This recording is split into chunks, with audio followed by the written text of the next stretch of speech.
Bienvenido a mi canal de MetaScuela. Vamos a hacer el ejercicio 19, ¿vale? Halla el ángulo interior de un hectágono regular.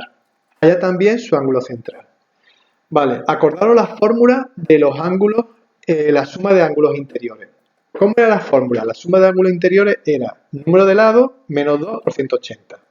Entonces, si tengo un hectágono regular, es decir, que tengo una figura poligonal de 7 lados todos iguales. Por lo tanto, ¿cuál es el número de lados que tengo en la figura? 7. Tengo 7 lados. Por lo tanto, si tengo 7 lados, la fórmula para calcular los ángulos, la suma de ángulos interiores es 7 menos 2 por 180. Quiere decir que al tener 7 lados, 7 menos 2 por 180 me hace un total de 900 grados. Por lo tanto, la suma de todos los ángulos interiores por la fórmula era 900 grados. ¿Por qué? Porque en un polígono de 7 lados puedo trazar 5 diagonales puedo trazar 6 diagonales y me salen 5 triángulos, ¿vale? Ahora, si lo vemos, trazaría una diagonal aquí, un triángulo, otra diagonal aquí, dos triángulos, tres triángulos, y al dibujar aquí me sale 1, 2, 3, 4 y 5 triángulos. Es un poco churro la diagonal, pero al tener 7 menos 2 son 5 triángulos, que por 180 son 900. Entonces, ¿qué ocurre? Que 900 es la suma de todos los ángulos interiores. ¿Qué tenemos que hacer ahora? Lo que tenemos que hacer ahora es dividir 900 entre 7. Porque al tener 7 ángulos interiores y divido 900 entre 7, me da que cada ángulo interior es 128,57 grados. Por lo tanto, hemos contestado esta pregunta, que era calcular los ángulos interiores. Y ahora, la siguiente pregunta de cuál es su ángulo central, acordaros que el ángulo central era el que iba del centro de la figura hacia los arcos. Entonces, como solo tengo 7 arcos, ¿sí o no? Al tener 7 arcos, ¿cuánto vale cada arco? Pues 360 grados lo tenemos que dividir entre 7.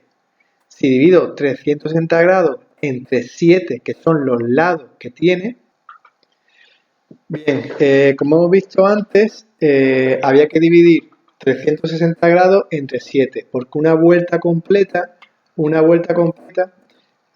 son 360. De ahí que 360 entre 7 me dé 51,49. Por lo tanto, su ángulo central, el ángulo central de un hectágono regular, va a ser, como aparece aquí en GeoGebra, 51,49, era 42, pero ha sido una aproximación porque lo he hecho con la aplicación, ¿vale? Entonces, vamos a ver ahora ya por fin el último ejercicio, que es el ejercicio 23, que dice hallar el valor de los ángulos indicados, ¿vale? ¿Qué ocurre? Voy a maximizar para que lo veamos, ¿vale? Lo voy a maximizar. Si nos damos cuenta, en el ejercicio 23, apartado A, me dan lo que es el ángulo central, que es 160 grados. Entonces, ¿qué ocurre? Que tanto el ángulo central, tanto el ángulo A, B y C son ángulos inscritos que tienen una propiedad fundamental, y es que los tres ángulos inscritos, su ángulo central es el mismo, es 160 grados. Acordad la propiedad de un ángulo inscrito. La propiedad de un ángulo inscrito es que vale la mitad de su ángulo central.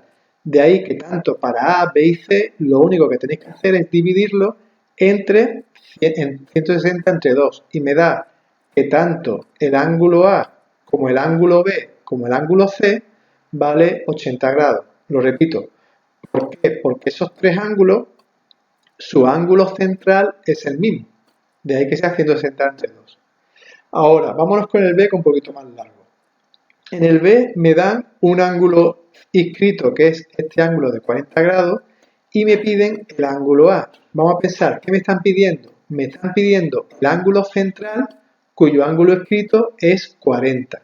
Como el ángulo central es el doble del inscrito, tengo que multiplicar 40 por 2, que es 80.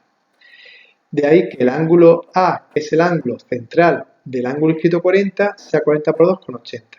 Y ahora, ¿quién es el ángulo B? Si os dais cuenta, el ángulo B tiene el mismo arco que el ángulo A, porque son ángulos opuestos. Como el ángulo B es el ángulo opuesto de A, entonces, como el ángulo A vale 80, el ángulo B al ser opuesto de A vale también 80. Y el ángulo B vale 80 grados, ¿cuánto vale el C? Pues el ángulo C, el ángulo inscrito cuyo central vale 80. Y acordaros que la propiedad que había antes, el ángulo inscrito es la mitad del central. Como el ángulo B vale 80, por lo tanto el ángulo C vale 80 entre 2, que es 40 grados. Bueno, con esto terminamos lo que es el ejercicio de repaso del bloque de geometría del tema 11. Ya solo queda que hagáis la autoevaluación. Hasta luego.